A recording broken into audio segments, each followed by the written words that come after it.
have to do this session with the product in which we're speaking about, which you weren't aware. Guys, she wasn't aware that this is going to happen. So she's thrown off just as much as you. But for the purpose of this session, I want you to understand the impact of the products that she has. Because she didn't even know that I'm a customer. I didn't know.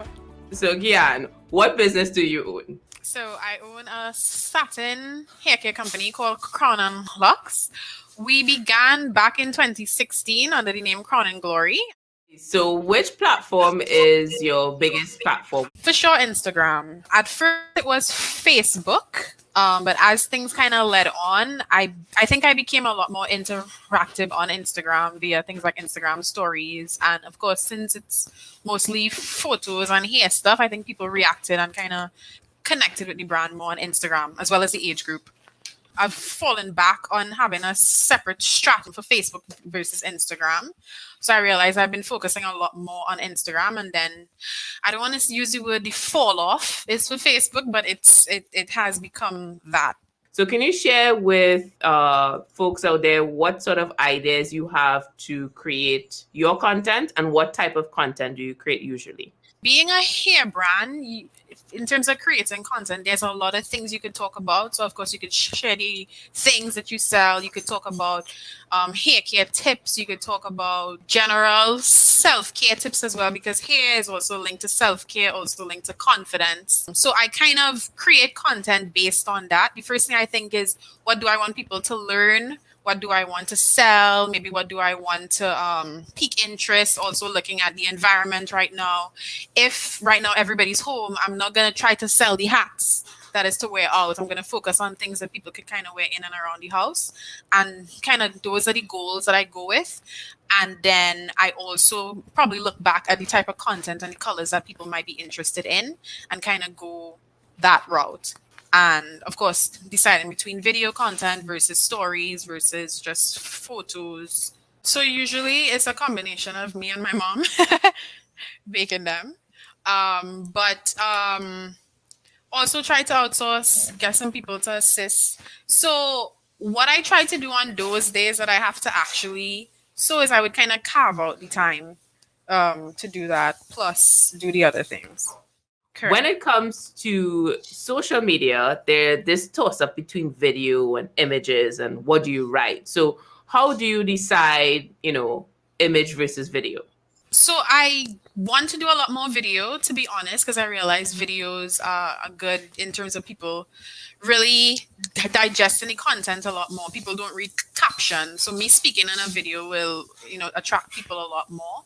How I decide is if it's something that I want people to hear or I want people to pay attention to, I think video or anything visual. So it might be tying a scarf or talking about how to thing this on your head or showing how much hair could fit in the hair cap. As much as I can tell people it's large and it fits hair up to waist length, showing somebody with waistline hair throwing their hair in the cap is really kind of more would speak to them like, oh yeah, this thing could really fit, is how I decide which one seems more realistic and which one will actually sell what I'm trying to say.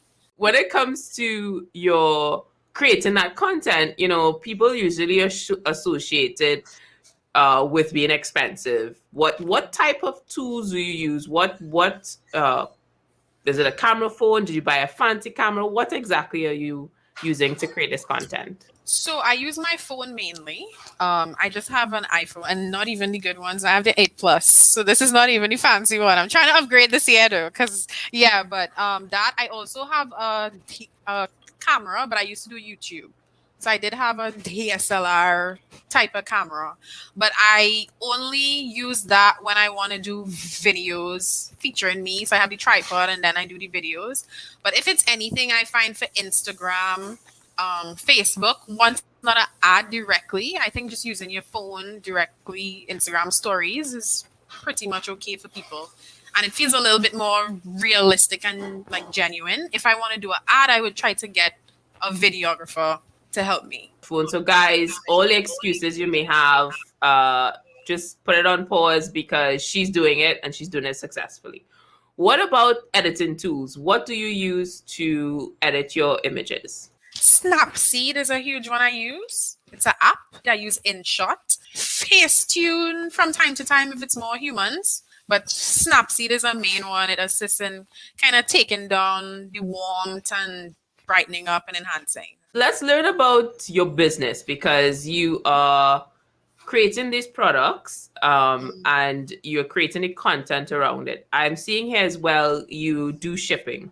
How do you go about doing that through Trinidad as well as United States? TT Post is what I use for US as well as Trinidad.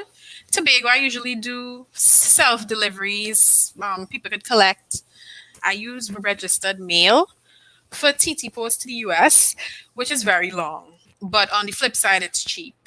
And the kind of items that I sell, because they're not too heavy, it kind of works out more affordable for the customer. But it takes a while. I am always very humbled by the fact that people would want to wait 3 or 4 weeks for my cap in the States when they could probably get one, from a company in 3 days. But that's always interesting. And when it comes to your audience, what is the geographic makeup of your 5,000 plus followers on Instagram? I would say about 75% is Trinidad and Tobago, for sure. And then the other 25% might be a mixture of the US, a few people in Europe, somewhere in Canada as well. But the majority markets, Trinidad and Tobago and the US, for sure. I'm going to go on the limb here. The majority of these followers are women? Yes. From when I checked like about 2 weeks ago. It was like about 10% audience men, which I'm not mad at, to be honest. I do admit I have not really used men in my advertising, so I could understand where the disconnect with the male audience would be. I do have a few men, but I think it's because their girlfriends send them the link and say, hey, buy this to me. And then they come and they DM me like, hey, can I get, Where do these people from the US find you? How do they do you know how they find you? So I think, Etsy was a huge thing. So people on Etsy buy from me there, and then they kind of find me.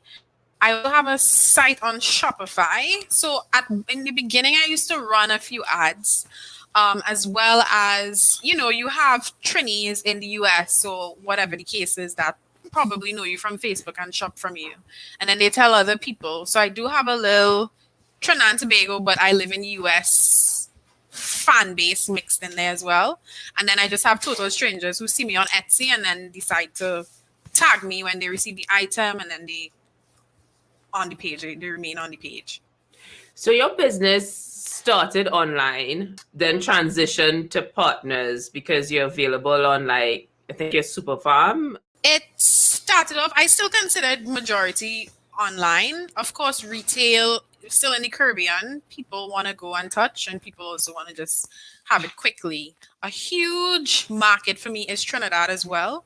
So people don't always want to pay the TT Post. So trying to find a way to get the item closer to them that they can just go and grab it was a thing I knew I needed to do. We are still very much not as online friendly as people would like to make it seem. And people still prefer cash on delivery. People still prefer old school retail, and people also want to touch and see the item. In terms of the market for satin ear caps, I'm not the cheapest.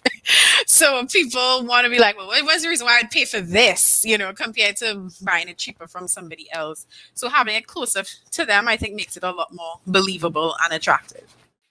So any final words to advice of SME owners trying to figure out what to do on social media, where to navigate? Where should they begin?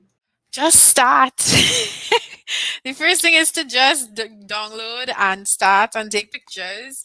If you scroll all the way down to my feed, it wasn't hitting the way that it is. And you could learn, do little online courses, go on YouTube, pick up little tricks, just keep trying, and eventually it will become easier, and it will assist in your business. And when you realize that the sales come in, or you realize the conversations or the relationships, you enjoy it a lot more because you're doing it for something now. So where can people find you? Crown Luxe on Facebook and Instagram, crownandluxe.com. If you want to shop the items in Trinidad, you can go to Superpharm. Well, they're actually the only place open right now. So Superpharm. Everything else is closed. Tobago. Of course, Crown Luxe, you can just DM me. And yeah.